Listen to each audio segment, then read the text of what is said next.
Heater, jangan tempel ke engine.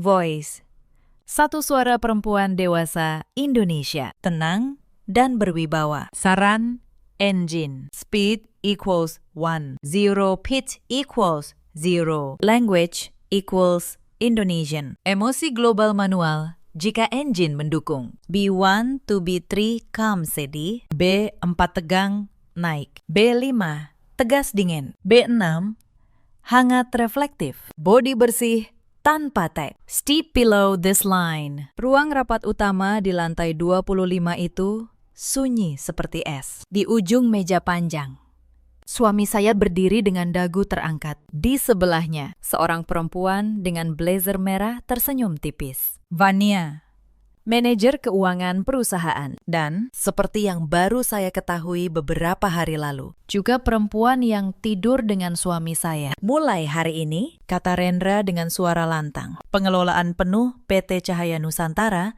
berada di tangan saya dan Vania. Istri saya tidak memahami bisnis. Sudah saatnya perusahaan ini dipimpin oleh orang yang kompeten. Para komisaris saling pandang. Ibu mertua saya, yang duduk di kursi tamu, tersenyum puas, seolah kemenangan sudah di genggaman. Mereka pikir saya hanya akan diam. Mereka pikir saya perempuan rumahan yang tidak tahu apa-apa. Saya bangkit dari kursi saya yang selama ini mereka anggap kosong. Sebelum kalian melanjutkan, kata saya pelan, ada satu hal yang harus kalian tahu. Saya membuka map coklat di tangan saya dan meletakkan satu lembar akta di tengah meja. 70% saham perusahaan ini bukan milik kalian. Tidak pernah.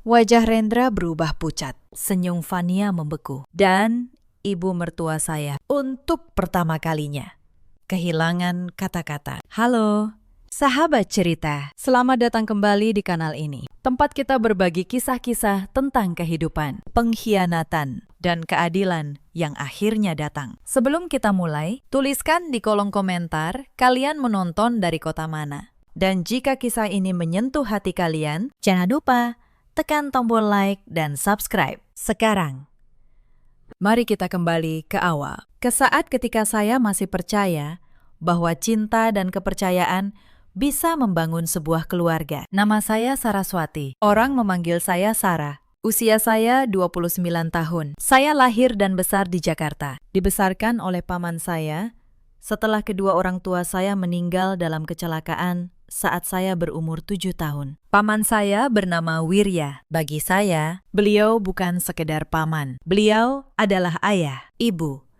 dan guru. Pak Wirya adalah pendiri PT Cahaya Nusantara, sebuah perusahaan distribusi dan properti yang beliau bangun dari nol selama 30 tahun. Sejak kecil, paman tidak pernah memanjakan saya dengan kemewahan kosong. Beliau mengajarkan saya membaca laporan keuangan sebelum saya bisa mengendarai mobil.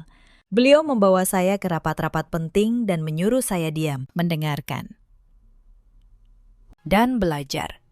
Sarah, katanya suatu malam ketika saya masih remaja, harta yang paling berbahaya adalah harta yang dimiliki orang yang tidak mengerti nilainya. Suatu hari, semua ini akan jadi milikmu. Maka, kamu harus lebih pintar dari siapapun yang ingin mengambilnya darimu. Saya tidak pernah lupa kalimat itu. 3 tahun lalu, Pak Wirya jatuh sakit. Sebelum beliau pergi, beliau melakukan sesuatu yang sangat hati-hati. Beliau memindahkan 70% saham perusahaan ke nama saya melalui akta notaris yang sah. Tapi beliau berpesan satu hal, jangan beritahu siapapun. Nah, biarkan dunia melihatmu sebagai gadis biasa. Karena begitu orang tahu kamu kaya, mereka akan mendekat bukan karena dirimu, tapi karena hartamu. Lihat dulu siapa yang mencintaimu apa adanya. Baru kamu boleh menunjukkan siapa dirimu sebenarnya.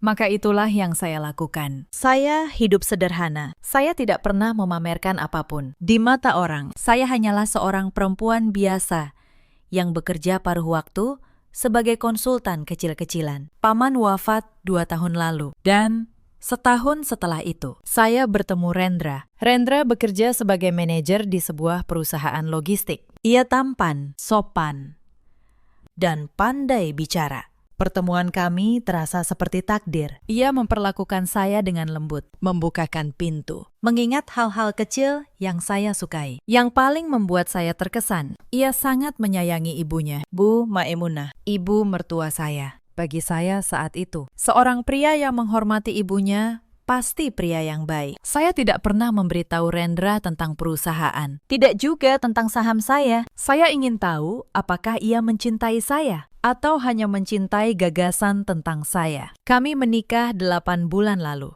Pernikahan sederhana, sesuai keinginan saya. Tapi sejak hari pertama menikah, sesuatu mulai terasa berbeda. Bu Maemunah, yang dulu manis di depan saya, perlahan menunjukkan wajah aslinya. Beliau sangat memperhatikan status. Setiap kali ada acara keluarga, beliau membandingkan saya dengan menantu-menantu lain. Istri Rendra ini kerjanya apa? Sih, tanyanya sekali. Dengan nada merendahkan di depan kerabat. Cuma di rumah. Tidak punya penghasilan jelas. Untung Rendra mau menerima. Saya hanya tersenyum. Saya sudah berjanji pada diri sendiri untuk tidak terpancing. Rendra, yang saya kira akan membela saya, hanya diam. Bahkan kadang ikut tertawa kecil. Itulah retak pertama yang saya rasakan dalam pernikahan kami. Tapi saya menutup mata. Saya pikir mungkin ini hanya penyesuaian. Mungkin dengan waktu, semuanya akan membaik. Saya salah. 3 bulan setelah menikah, Rendra mulai sering pulang larut. Ia bilang pekerjaannya menumpuk. Tapi ada yang aneh. Ia mulai membeli pakaian-pakaian mahal yang tidak sesuai dengan gajinya. Ia mengganti mobilnya dengan yang lebih mewah. Suatu sore, ia pulang dengan wajah berseri. Ia memeluk saya, sesuatu yang sudah jarang ia lakukan. Sarah, katanya, aku dapat tawaran kerja baru, posisi tinggi, di sebuah perusahaan bernama Cahaya Nusantara. Aku akan jadi direktur utama. Jantung saya berhenti sejenak. Cahaya Nusantara, perusahaan paman saya, perusahaan yang 70% sahamnya ada di tangan saya. Saya berusaha menjaga wajah saya tetap tenang. Direktur utama. Bagaimana bisa secepat itu? Ada relasi. Katanya cepat. Seseorang merekomendasikan aku. Pokoknya, mulai bulan depan, hidup kita akan berubah. Sarah, aku akan jadi orang penting. Malam itu, saya tidak bisa tidur. Saya tahu betul siapa yang menjalankan operasional Cahaya Nusantara sejak paman wafat. Dewan Komisaris menunjuk seorang direktur profesional sementara. Sambil menunggu saya cukup siap untuk mengambil alih. Tapi saya tidak pernah memberitahu siapapun di luar lingkaran kecil kepercayaan paman bahwa sayalah pemilik mayoritas. Lalu bagaimana Rendra bisa tiba-tiba ditawari posisi direktur utama? Siapa relasi yang ia maksud? Pertanyaan-pertanyaan itu berputar di kepala saya. Tapi saya memutuskan untuk diam, untuk mengamati, seperti yang paman ajarkan. Saya mulai memperhatikan suami saya dengan mata yang berbeda. Beberapa hari kemudian, Bu Maemunah datang ke rumah kami tanpa pemberitahuan. Beliau membawa sekotak kue dan senyum yang terasa palsu. Sarah, katanya sambil duduk, kamu tahu, kan? Rendra sekarang jadi direktur utama. Itu posisi besar. Dia butuh dukungan penuh dari istri yang mengerti tempatnya. Tempat saya di mana, Bu? Tanya saya pelan. Di rumah. Jawabnya tegas. Mengurus suami. Jangan ikut campur urusan kantor. Bisnis itu rumit. Sarah, bukan untuk perempuan sepertimu yang tidak punya pengalaman. Saya menatapnya cukup lama. Lalu saya tersenyum. Tentu. Bu, saya mengerti. Tapi di dalam hati, sesuatu mulai mengeras. Bukan amarah. Belum. Hanya sebuah kewaspadaan dingin yang tumbuh perlahan. Rendra resmi menjabat. Dan sejak itu, ia berubah total. Ia jarang di rumah. Ketika di rumah, ia sibuk dengan ponselnya. Tersenyum pada layar, lalu cepat-cepat menyembunyikannya saat saya mendekat. Ia mulai berbicara dengan nada memerintah pada saya, seolah saya pembantu, bukan istri. Sarah, siapkan kemejaku. Sarah, kenapa makan malamnya begini saja? Sarah, Kamu tidak akan mengerti kalau kuceritakan soal kantor. Dan selalu ada nama yang muncul dalam pembicaraannya. Vanya, manajer keuangan yang katanya sangat cerdas. Vania, yang membantunya memahami perusahaan. Vania yang menemaninya rapat sampai larut malam. Vania itu luar biasa, katanya suatu malam. Tanpa sadar betapa hal itu menyakiti saya. Dia tahu setiap detail keuangan. Beda dengan perempuan yang cuma bisa di rumah. Saya menelan luka itu dalam diam. Saya masih ingat satu malam yang sangat menyakitkan. Beberapa minggu setelah Rendra menjabat. Hari itu adalah ulang tahun pernikahan kami yang pertama. Terhitung dari hari kami menikah. Saya memasak makan malam istimewa. Rendang yang saya masak dengan resep yang dulu paman ajarkan. Saya menata meja dengan lilin dan menunggu. Jam 7 berlalu. Jam 8. Jam 9. Rendra tidak pulang. Tidak juga mengabari. Saya mencoba menelponnya, tapi tidak diangkat. Akhirnya, hampir tengah malam, ia pulang. Wajahnya memerah, dan ada aroma parfum perempuan yang asing menempel di kemejanya. Aroma yang sama yang pernah saya cium saat berpapasan dengan Vania. "Kamu dari mana?" tanya saya. Mencoba menjaga suara saya tetap tenang. "Kerja," jawabnya pendek, tanpa menatap saya. "Hari ini ulang tahun pernikahan kita." "Rendra, aku masak makan malam." Ia melirik meja itu sekilas, lalu mengangkat bahu. "Aku sudah makan. Lain kali bilang dulu kalau mau bikin acara." "Aku sibuk, Sarah. Tidak punya waktu untuk hal-hal sentimental begini." Lalu, ia masuk ke kamar, meninggalkan saya sendirian di antara lilin yang mulai padam dan rendang yang sudah dingin. Saya duduk di kursi itu lama sekali. Air mata mengalir. Tapi saya tidak terisak. Saya hanya membiarkannya jatuh dalam diam. Saya tahu malam itu bahwa pernikahan saya sudah mati. Yang tersisa hanyalah formalitas dan sebuah rencana jahat yang sedang dijalankan di belakang saya. Tapi saya tidak akan membiarkan kesedihan menguasai saya. Paman selalu berkata, air mata boleh jatuh, tapi jangan pernah membutakan mata. Maka saya menghapus air mata saya, membereskan meja, dan menyimpan setiap rasa sakit itu sebagai bahan bakar untuk apa yang akan datang. Beberapa hari kemudian, saya menemukan kejanggalan lain yang lebih mengganggu. Saat membersihkan ruang kerja Rendra di rumah, saya menemukan sebuah amplop tersembunyi di laci. Di dalamnya, ada salinan dokumen perusahaan, lengkap dengan catatan tulisan tangan Rendra. Catatan itu berisi rencana terperinci, tanggal-tanggal, target, dan satu kalimat yang membuat darah saya membeku. Setelah Sarah teken surat kuasa, ajukan gugatan agar dia dianggap tidak cakap mengelola, lalu ambil alih penuh. Maimunah urus keluarga, Vania urus keuangan, Sarah singkirkan setelah semua beres. Singkirkan. Kata itu tertulis dengan tangan suami saya sendiri. Saya memfoto catatan itu, lalu mengembalikannya persis seperti semula. Tangan saya gemetar, tapi pikiran saya semakin jernih. Sekarang saya tahu seluruh rencana mereka. Bukan hanya merampas perusahaan, tapi juga menyingkirkan saya sepenuhnya dari kehidupan mereka, dengan cara apapun. Mereka pikir mereka berburu seekor kelinci. Mereka tidak tahu, kelinci itu sebenarnya pemilik seluruh hutan tempat mereka memasang jebakan. Malam itu, saya menghubungi Pak Hartono untuk pertama kalinya secara serius. Saya ceritakan semua yang saya temukan. Beliau mendengarkan dengan saksama, lalu berkata dengan suara yang penuh keyakinan, "Sarah, ini saatnya kita berhenti bertahan dan mulai menyusun serangan. Tapi kita harus sabar. Kita kumpulkan setiap bukti, sampai mereka tidak punya celah sedikit pun untuk lolos. Kamu sanggup?" "Saya sanggup." "Pakistan," jawab saya tanpa ragu. "Demi paman, demi perusahaan ini, saya sanggup." Dan sejak malam itu, peran saya berubah.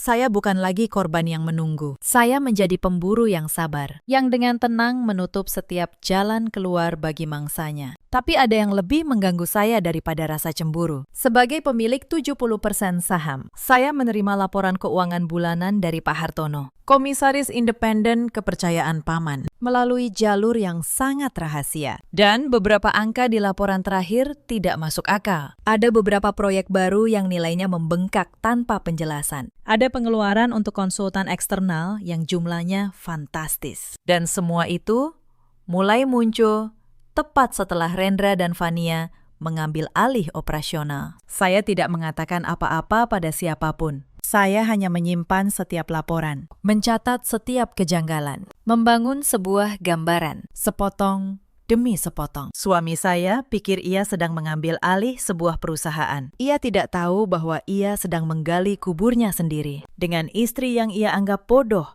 sebagai saksi setiap langkahnya. Kejanggalan pertama yang benar-benar membuka mata saya terjadi pada suatu Sabtu pagi. Rendra sedang mandi.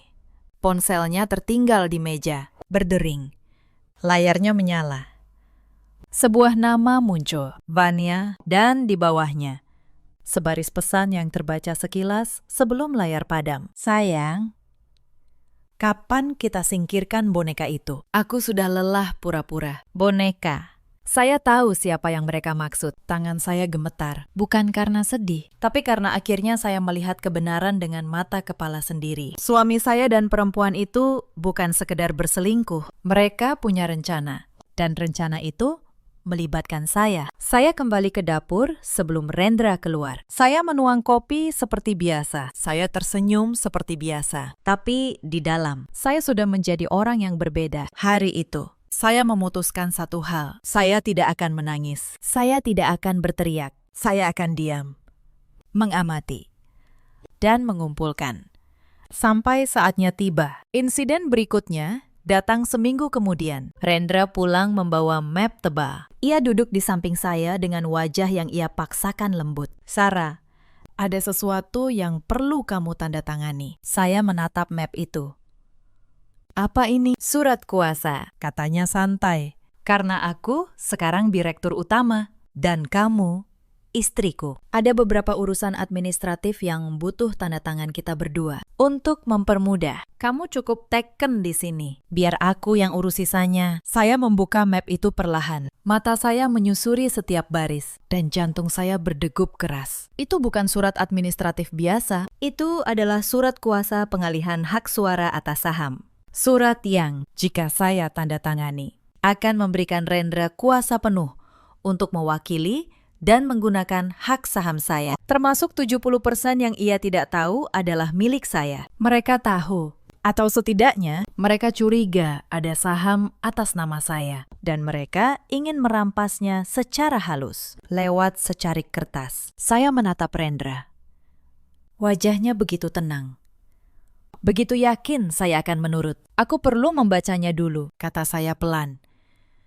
Senyumnya sedikit memudar. Untuk apa dibaca? Kamu tidak akan mengerti istilah hukumnya. Sarah, percaya saja padaku. Aku suamimu, justru karena kamu suamiku, kata saya. Aku ingin mengerti apa yang ku tanda tangani. Ia menahan kekesalan. Ya sudah, baca. Tapi jangan lama-lama. Malam itu, saya pura-pura membaca. Lalu saya bilang, saya lelah dan akan menandatanganinya besok. Rendra menggerutu, tapi setuju. Begitu ia tidur, saya memfoto setiap halaman surat itu. Setiap halaman. Lalu saya kirim ke satu orang, Pak Hartono. Keesokan paginya, balasan datang. Singkat, tapi tegas. Jangan tanda tangani apapun. Surat ini dibuat untuk merampas hak suara Anda. Kita harus bertemu segera. Insiden ketiga terjadi di rumah ibu mertua saya. Bu Maemunah mengundang kami makan malam. Tapi begitu kami duduk, suasananya bukan makan malam keluarga. Itu seperti sidang. Sarah, kata Bu Maemunah. Rendra cerita, kamu belum menandatangani surat itu. Kenapa? Jadi mereka memang bersekongkol. Bahkan ibunya tahu saya masih membacanya. Bu, jawab saya tenang. Membaca apa? Suaranya meninggi. Kamu ini siapa? Sampai berani menahan urusan perusahaan suamimu. Kamu tidak punya apa-apa. Sarah, tidak punya pekerjaan, tidak punya harta, tidak punya keluarga. Rendra mengangkatmu dari ketiadaan. Yang dia minta cuma satu tanda tangan. Apa susahnya? Setiap kata itu seperti pisau. Tapi saya tidak berdarah, saya sudah terlalu kebal. Saya hanya ingin memahami apa yang saya tanda tangani. Bu, kata saya. Tidak ada yang perlu dipahami. Bu Maemunah menggebrak meja. Kamu cuma perlu menurut. Itu tugas seorang istri. Serahkan semuanya pada Rendra. Dia yang mengerti bisnis. Bukan kamu. Rendra menatap saya dengan dingin. Tanda tangani besok, Sarah. Atau kita bicara serius soal pernikahan ini. Itu ancaman. Jelas sekali. Saya menunduk. Berpura-pura takut. Baik, kata saya lirih, tapi di bawah meja jari-jari saya mengepal. Mereka pikir mereka sedang menekan seekor domba. Mereka tidak tahu bahwa domba itu memegang kunci seluruh kerajaan mereka. Esok harinya, saya menemui Pak Hartono di sebuah kantor notaris yang tenang, jauh dari mata siapapun. Pak Hartono adalah pria berusia 60-an, tenang dan tajam. Beliau sahabat lama paman saya dan komisaris independen yang paman tunjuk khusus untuk melindungi kepentingan saya. Sarah, kata beliau sambil meletakkan beberapa dokumen di meja. Akta yang almarhum Pak Wirya buat masih sangat sah. 70% saham Cahaya Nusantara tercatat resmi atas nama Anda di kementerian. Tidak seorang pun bisa mengambilnya tanpa persetujuan Anda secara sadar dan sukarela. Lalu, surat kuasa itu, tanya saya. Itu jebakan, jawab beliau. Jika Anda menandatanganinya, secara hukum, Anda menyerahkan hak suara Anda kepada Rendra untuk rapat umum pemegang saham. Dengan hak suara itu, ia bisa mengubah susunan direksi, menjual aset, bahkan menggadaikan perusahaan. Anda akan tetap pemilik di atas kertas, tapi tidak punya kekuasaan sama sekali. Saya menutup mata sejenak. Jadi inilah rencana mereka, merampas perusahaan paman saya dengan tangan saya sendiri. Pak Hartono, kata saya, membuka mata. Saya ingin tahu satu hal lagi. Angka-angka di laporan keuangan beberapa bulan terakhir. Saya merasa ada yang tidak beres. Pak Hartono mengangguk perlahan. Saya juga mencurigai hal yang sama. Tapi saya tidak punya wewenang untuk membuka audit penuh tanpa perintah pemegang saham mayoritas. Yaitu, Anda saat itu saya tahu apa yang harus saya lakukan. Kalau begitu, kata saya perintahkan dilakukan audit forensik independen atas seluruh keuangan perusahaan. Diam-diam, saya ingin tahu kemana uang itu pergi. Pak Hartono menatap saya. Lalu, untuk pertama kalinya, beliau tersenyum. Pak Wirya benar tentang Anda. Anda persis seperti yang beliau harapkan. Audit itu berjalan selama 3 minggu. 3 minggu di mana saya harus tetap berpura-pura menjadi istri yang patuh dan ketakutan. Saya menandatangani surat kuasa itu.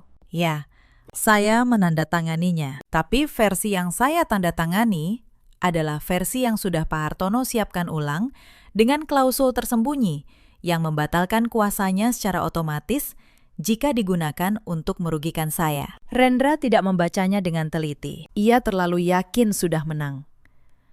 Selama 3 minggu itu, saya menjadi aktris terbaik dalam hidup saya. Saya melayani Rendra. Saya tersenyum pada Bu Maemunah. Saya bahkan bertemu Fania sekali di sebuah acara kantor dan menyalaminya dengan sopan sambil menahan rasa jijik. Fania menatap saya dengan pandangan merendahkan. Jadi ini istri Pak Rendra, katanya pada rekannya. Cukup keras agar saya dengar. Lugu sekali. Ya, pantas Pak Rendra butuh seseorang yang lebih berkelas. Saya hanya tersenyum manis. Senang bertemu Anda. Bu Fania, saya yakin kita akan sering bertemu. Ia tidak tahu betapa benar kata-kata saya. Sementara itu, hasil audit mulai mengalir masuk dan apa yang ditemukan jauh lebih buruk dari dugaan saya. Rendra dan Fania telah menggelembungkan nilai sejumlah proyek fiktif. Mereka menciptakan perusahaan konsultan palsu, lalu mengalirkan dana perusahaan ke rekening pribadi melalui perusahaan boneka itu.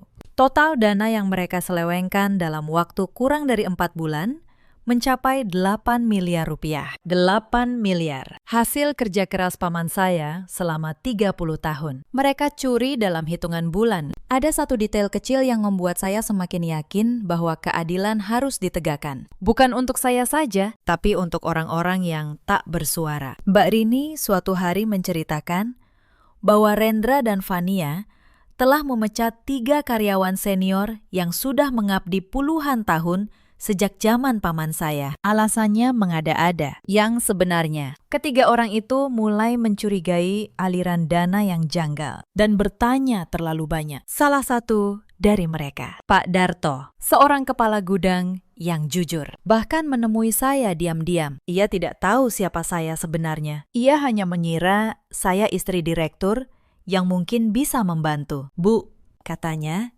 dengan mata berkaca-kaca. Saya bekerja di sini sejak Pak Wirya masih muda. Perusahaan ini seperti rumah kedua saya. Tapi sekarang semuanya berubah. Mereka membuang orang-orang lama seperti barang rusak. Saya tidak mengerti lagi. Mendengar itu, hati saya teriris. Bukan hanya keluarga saya yang dikhianati, tapi seluruh warisan paman dan setiap orang yang pernah ia anggap keluarga. Pak Darto, kata saya pelan.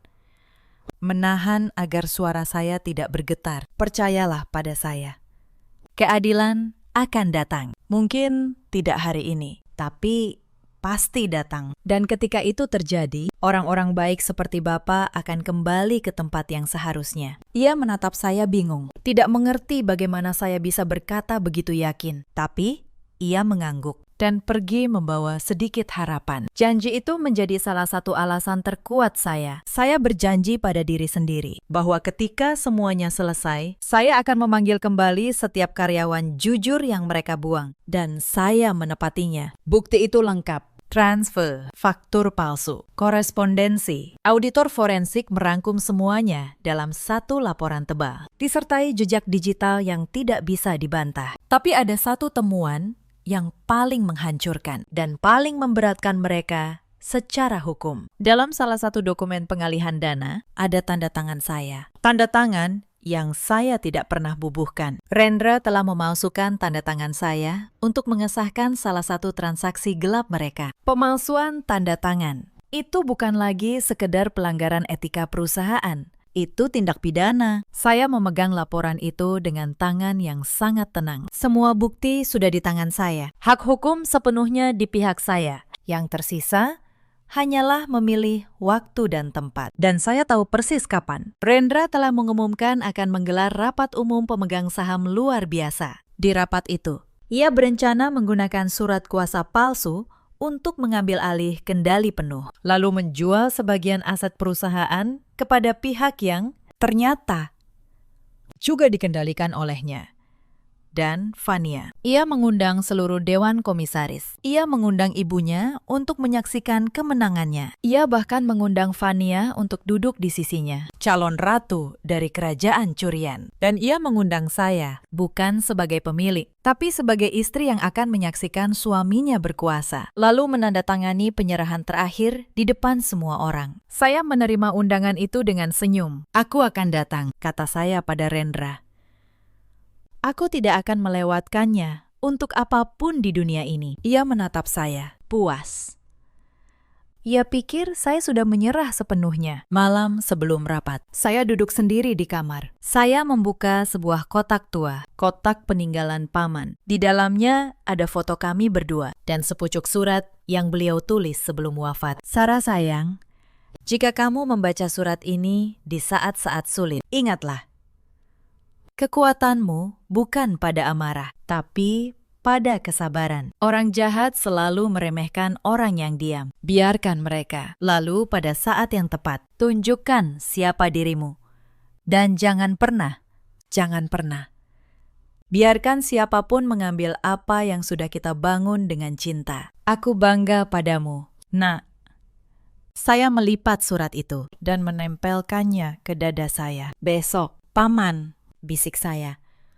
Besok, semua akan jelas. Di tengah masa menunggu hasil audit, terjadi satu peristiwa yang hampir membuat saya kehilangan ketenangan. Suatu malam, Rendra pulang dalam keadaan mabuk. Itu pertama kalinya saya melihatnya seperti itu. Ia membanting pintu, lalu menghampiri saya dengan mata merah. "Kamu kenapa?" "Sih, susah sekali," bentaknya.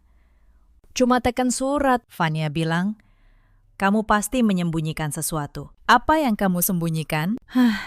Jantung saya berdebar. Apakah mereka mulai curiga? "Aku tidak menyembunyikan apa-apa," kata saya. "Tenang, aku hanya hati-hati. Itu wajar untuk surat hukum." Ia mendekat, mencengkeram lengan saya. "Dengar, aku tahu kamu cuma perempuan bodoh dari masa lalu yang tidak jelas. Tapi jangan coba-coba melawanku. Aku bisa membuat hidupmu hancur." Saya menatap matanya. Saya tidak takut, tapi saya berpura-pura takut karena itu yang dia butuhkan untuk merasa menang. "Maaf," bisik saya.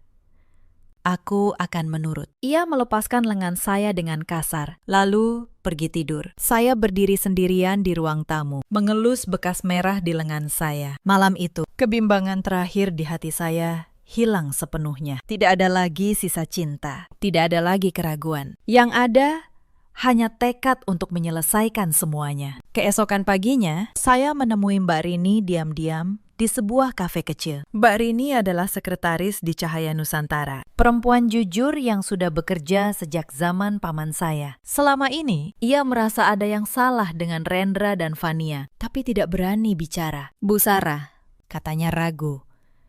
"Saya tidak tahu ibu siapa sebenarnya, tapi saya percaya ibu orang baik. Ada banyak hal aneh di kantor. Dokumen yang dibuat malam hari, tamu-tamu yang tidak jelas. Bu Fania sering memerintahkan saya menghapus email tertentu." "Mbak Rini," kata saya pelan, "saya butuh bantuan, Mbak.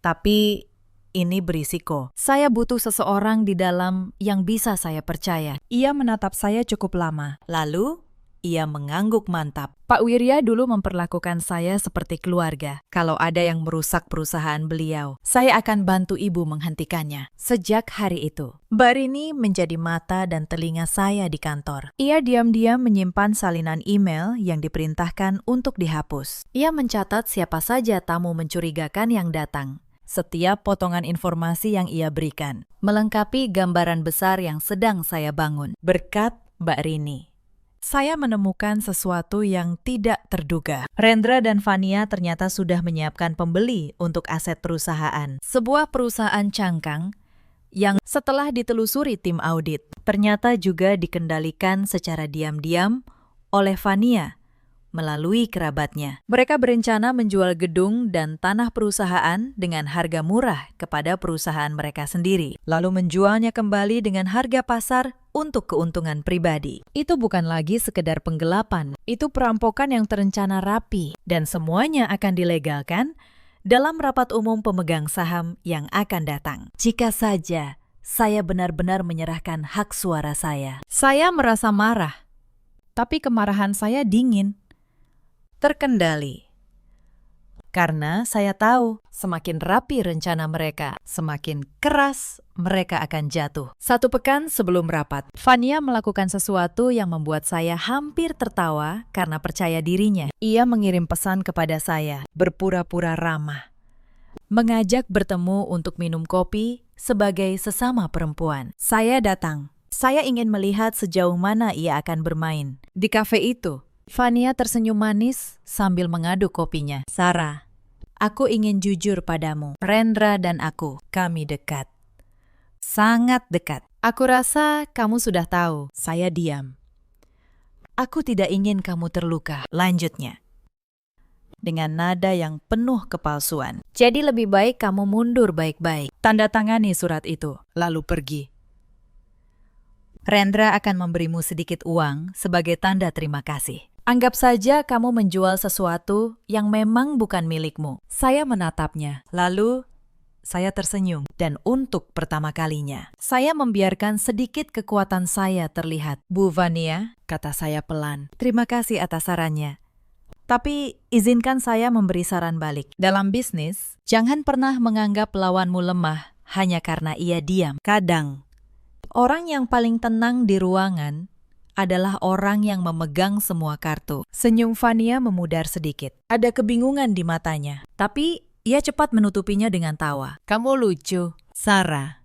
Sampai bertemu di rapat. Ya, kata saya sambil berdiri. Sampai bertemu di rapat. Aku yakin itu akan jadi pertemuan yang sangat berkesan untuk kita semua. Saya pergi meninggalkannya, dan saya tahu ia menatap punggung saya dengan perasaan yang mulai tidak nyaman. Bagus. Biarkan keraguan itu tumbuh. Biarkan ia merasakan sedikit dari ketidakpastian yang selama ini mereka timpakan pada saya. Pagi itu, langit Jakarta cerah. Saya memilih pakaian dengan hati-hati. Bukan gaun mewah, bukan perhiasan. Hanya setelan kerja sederhana berwarna abu-abu dan hijab krem yang rapi. Penampilan seorang profesional. Penampilan seorang pemimpin. Saya membawa satu tas kerja. Di dalamnya, map coklat berisi akta saham, laporan audit forensik, dan dokumen pemalsuan tanda tangan. Senjata yang akan mengubah segalanya. Ruang rapat utama di lantai 25 sudah penuh ketika saya tiba. Seluruh Dewan Komisaris hadir. Pak Hartono duduk tenang di ujung meja, menatap saya dengan satu anggukan kecil. Bu Maemunah duduk di kursi tamu, mengenakan kebaya terbaiknya, seolah datang ke pesta. Dan di kepala meja, Rendra berdiri di samping Fania. Keduanya tampak begitu yakin, begitu menang. Sarah, sapa Rendra dengan senyum yang dibuat-buat. Duduklah. Di sana, ia menunjuk kursi di pojok. Kursi untuk penonton, bukan untuk pemain. Saya duduk. Diameter mengamati. Rapat dimulai. Rendra berdiri dan mulai berbicara dengan penuh percaya diri. Para komisaris yang terhormat, hari ini kita berkumpul untuk sebuah babak baru bagi Cahaya Nusantara. Selama beberapa bulan terakhir, saya dan Bu Fania telah bekerja keras membenahi perusahaan ini. Kini, saatnya kita mengambil langkah tegas. Saya mengusulkan restrukturisasi penuh, termasuk penjualan beberapa aset, untuk mempercepat pertumbuhan. Para komisaris saling pandang. Salah satu dari mereka, seorang pria tua, mengangkat tangan. Maaf, Pak Rendra, tapi keputusan sebesar itu memerlukan persetujuan pemegang saham mayoritas. Dan sepengetahuan kami, mayoritas saham masih atas nama pihak yang ditunjuk almarhum Pak Wirya. Di mana pemegang saham itu? Rendra tersenyum lebar. Justru itu yang ingin saya sampaikan. Pemegang saham mayoritas telah memberikan kuasa penuh kepada saya melalui surat kuasa yang sah, ditandatangani oleh istri saya, Saraswati. Ia mengangkat selembar surat. Surat kuasa itu dengan ini. Lanjutnya. Saya memiliki hak suara penuh untuk seluruh saham mayoritas. Maka, keputusan apapun yang saya ambil hari ini adalah sah. Bu Maemunah tersenyum bangga. Fania menatap saya dengan pandangan kemenangan. Saya bangkit dari kursi saya. Boleh saya bicara? Kata saya pelan. Ruangan menoleh. Rendra mengernyit. Sarah, ini bukan tempatmu untuk. Ini justru tempat saya. Potong saya. Dengan suara yang tiba-tiba berubah. Tenang.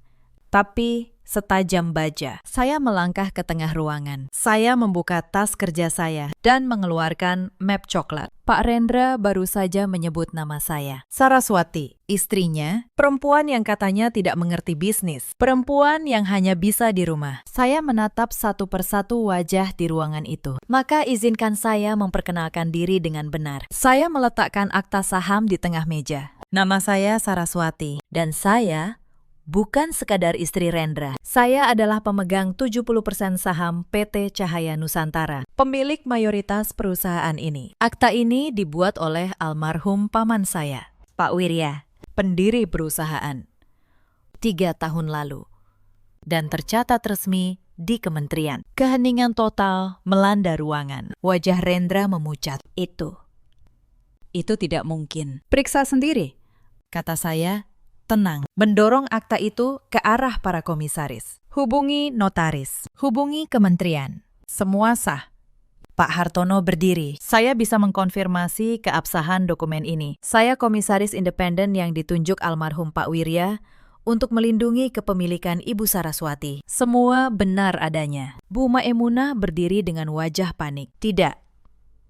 Ini pasti penipuan. Sarah cuma perempuan biasa. Dia tidak punya apa-apa. Saya menoleh padanya.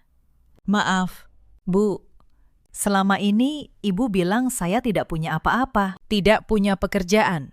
tidak punya harta, tidak punya keluarga. Ternyata saya yang memiliki seluruh perusahaan tempat anak ibu bekerja. Lalu saya menoleh pada Rendra dan suara saya mengeras. Sekarang, soal surat kuasa yang baru saja kamu banggakan. Saya mengeluarkan dokumen kedua. Surat kuasa yang aku tanda tangani sudah dimodifikasi sebelumnya oleh penasihat hukumku. Dengan klausul yang membatalkan seluruh kuasa secara otomatis, begitu digunakan untuk merugikan kepentinganku. Artinya, surat di tanganmu itu, Rendra, sudah tidak berlaku sejak detik kamu mencoba menggunakannya hari ini. Tangan Rendra yang memegang surat kuasa mulai bergetar. Dan ini, saya mengeluarkan map paling tebal. Adalah hasil audit forensik independen atas keuangan perusahaan selama 4 bulan terakhir. Saya membuka laporan itu dan membacakan dengan suara jelas. Penggelembungan nilai proyek fiktif, pendirian perusahaan konsultan palsu, pengalihan dana perusahaan ke rekening pribadi. Total dana yang diselewengkan oleh Rendra dan Fania berjumlah 8 miliar rupiah. Gemuruh terdengar di ruangan. Para komisaris berdiri. Fania mundur selangkah.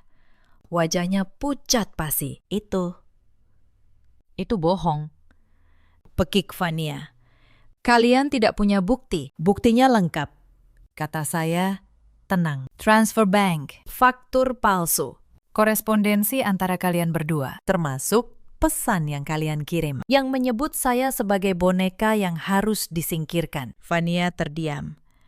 Rendra menatap saya dengan campuran amarah dan ketakutan. Dan ini, saya meletakkan dokumen terakhir. Adalah satu transaksi gelap yang disahkan dengan tanda tangan saya. Tanda tangan yang tidak pernah saya bubuhkan. Yang dipalsukan oleh suami saya sendiri. Saya menatap lurus ke mata Rendra. Pemalsuan tanda tangan dan penggelapan dana adalah tindak pidana. Rendra, bukan urusan rumah tangga. Bukan sesuatu yang bisa diselesaikan dengan air mata atau permintaan maaf. Ruangan itu meledak dalam kegaduhan. Salah satu komisaris sudah mengangkat telepon, menghubungi tim hukum perusahaan. Pak Hartono menyerahkan satu salinan laporan kepada notaris perusahaan untuk dicatat resmi. Rendra jatuh terduduk di kursinya. Semua kepercayaan dirinya runtuh dalam hitungan menit. Sarah, dengar dulu.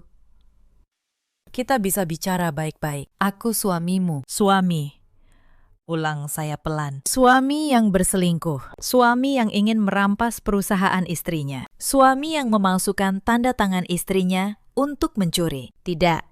Rendra, kamu bukan suamiku. Kamu hanya orang asing yang menikahiku karena mengira aku mudah ditipu. Saya berbalik menghadap Dewan Komisaris. Dan suara saya kembali tenang dan tegas. Sebagai pemegang saham mayoritas, saya gunakan hak suara saya sekarang. Saya berhentikan Rendra dari jabatan Direktur Utama. Efektif.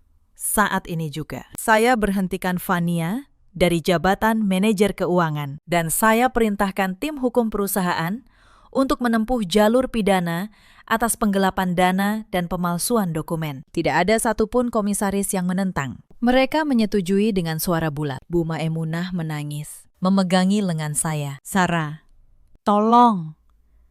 Dia anakku. Jangan penjarakan dia. Kami mohon.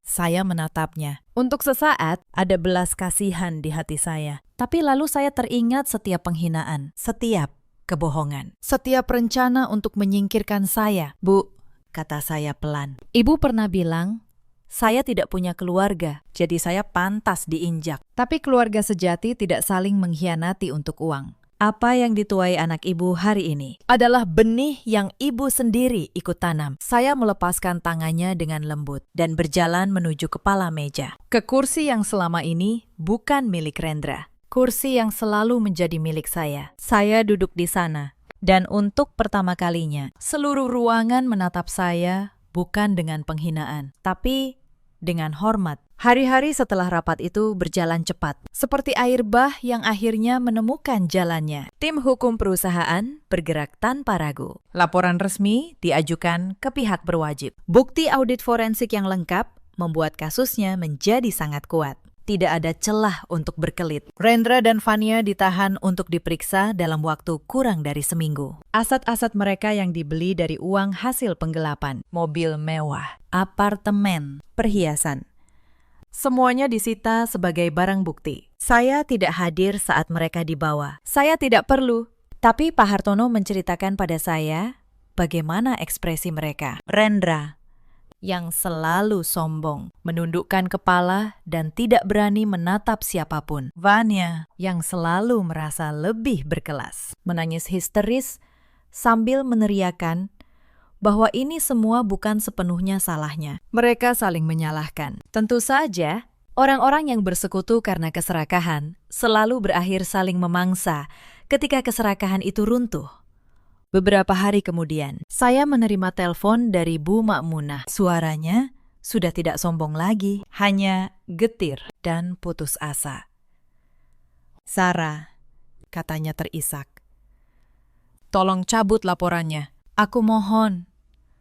Rendra, anakku satu-satunya. Aku tidak bisa hidup kalau dia di penjara. Aku akan melakukan apa saja. Aku akan berlutut di depanmu." Saya menutup mata. Saya ingat perempuan yang dulu menggebrak meja dan menghina saya, tidak punya apa-apa. Perempuan yang menyuruh saya menyerahkan segalanya. Perempuan yang tersenyum puas, membayangkan saya kehilangan segalanya. "Bu," kata saya pelan, "ini bukan lagi soal saya dan Rendra. Ini soal hukum. Anak ibu mencuri dari sebuah perusahaan, dari banyak karyawan yang menggantungkan hidup di sana. Ia memalsukan dokumen. Itu kejahatan terhadap banyak orang, bukan hanya saya. Tapi kamu istrinya. Kamu bisa memaafkannya. Memaafkan dan membiarkan adalah dua hal yang berbeda." "Bu," jawab saya, "saya bisa memaafkan demi ketenangan hati saya sendiri. Tapi membiarkan kejahatan tanpa akibat hanya akan melahirkan kejahatan yang lebih besar. Saya tidak akan mencabut laporan itu. Biarkan keadilan berjalan." Saya menutup telepon. Tangan saya gemetar sedikit. Bukan karena ragu, tapi karena beratnya menjadi orang yang harus memilih keadilan di atas belas kasihan yang menyesatkan. Proses hukum berjalan berbulan-bulan. Saya menghadiri setiap persidangan, duduk dengan tenang, mendengarkan setiap bukti dibacakan. Pengacara Rendra mencoba berbagai cara, tapi tidak ada yang bisa membantah jejak digital dan dokumen yang begitu rapi. Pada akhirnya, pengadilan menjatuhkan vonis.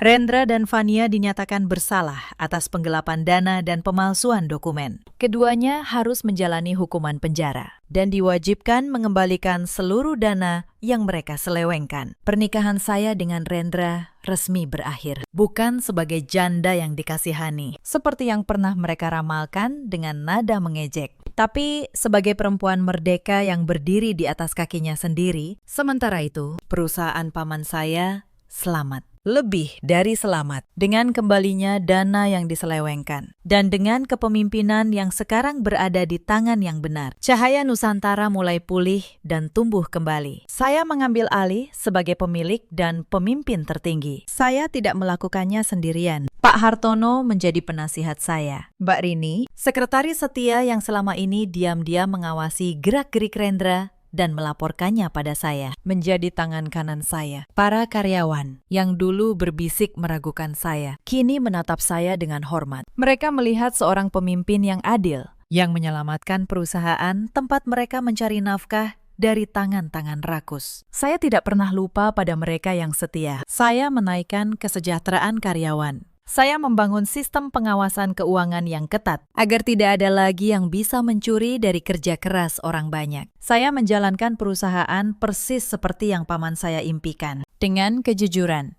dan dengan hati. Suatu sore, beberapa bulan kemudian, saya berdiri di depan jendela kaca besar di kantor saya. Matahari terbenam mewarnai langit Jakarta dengan semburat jingga dan emas. Warna yang sama seperti senja di hari pernikahan saya dulu. Tapi kali ini tidak ada kepalsuan. Tidak ada topeng. Ponsel saya berdering. Sebuah nomor lama. Saya hampir tidak mengenalinya. Bu Maimunah. Saya mengangkatnya. Suara di seberang lirih dan lelah. "Sarah, aku cuma ingin minta maaf untuk semuanya. Aku dulu buta. Aku menilai orang dari harta dan penampilan. Aku menghinamu. Padahal kamu perempuan paling tangguh yang pernah kukenal. Maafkan aku." Saya terdiam sejenak. "Saya sudah memaafkan." "Bu," kata saya akhirnya, "bukan untuk ibu, tapi untuk diri saya sendiri. Agar saya bisa melangkah maju tanpa membawa beban kebencian. Saya harap Ibu menemukan kedamaian. Saya menutup telepon dengan lembut. Dan untuk pertama kalinya dalam waktu yang lama, Dada saya terasa ringan. Saya kembali menatap matahari terbenam. Saya teringat surat terakhir Paman tentang kesabaran yang lebih kuat dari amarah. Tentang menunjukkan siapa diri kita pada saat yang tepat. Sudah selesai, Paman, bisik saya pada senja. Aku menjaga semuanya. Persis seperti yang Paman ajarkan. Cerita ini mengajarkan kita banyak hal. Jangan pernah menilai seseorang hanya dari penampilannya. Orang yang paling tenang seringkali menyimpan kekuatan yang paling besar. Dan jangan pernah meremehkan ketulusan. Karena ketulusan yang dikhianati bisa berubah menjadi keadilan yang tak terbendung. Di luar sana, ada banyak perempuan seperti saya dulu. Perempuan yang dianggap lemah hanya karena mereka memilih untuk diam dan bersabar. Perempuan yang kebaikannya disalahartikan sebagai kebodohan. Jika kamu salah satu dari mereka, ingatlah, kesabaranmu bukan kelemahan. Diammu bukan kekalahan. Suatu hari, dunia akan melihat siapa dirimu sebenarnya. Ada juga banyak suami seperti Rendra. Pria yang menikahi seorang perempuan bukan karena cinta, tapi karena perhitungan. Yang mengira mereka bisa memanfaatkan kebaikan istrinya tanpa batas. Mereka lupa bahwa setiap pengkhianatan menanam benihnya sendiri. Dan benih itu akan tumbuh menjadi kehancuran mereka. Dan ada pula para ibu mertua seperti Bu Ma'munah yang menilai menantu dari harta, bukan dari hati. Yang lupa bahwa kekayaan sejati bukan pada apa yang kita miliki, tapi pada bagaimana kita memperlakukan orang lain. Pada akhirnya, mereka kehilangan bukan hanya harta, tapi juga anak yang mereka lindungi dengan cara yang salah. Rendra dan Fania kini menghabiskan hari-hari mereka di balik jeruji, kehilangan harta, reputasi, dan satu sama lain. Bu Ma'munah hidup dalam penyesalan yang panjang. Sementara saya, perempuan yang dulu mereka sebut boneka bodoh, kini berdiri sebagai pemimpin sebuah perusahaan yang utuh dan terhormat. Dalam hidup, kita semua punya pilihan, memilih keserakahan atau memilih kejujuran, memilih meremehkan, atau memilih menghargai. Setiap pilihan punya akibatnya sendiri, dan akibat itu, cepat atau lambat, selalu datang. Bagaimana menurut kalian tentang kisah ini? Apakah keputusan saya sudah benar? Ceritakan pendapat dan pengalaman kalian di kolom komentar. Terima kasih sudah menemani sampai akhir. Sampai jumpa di kisah berikutnya.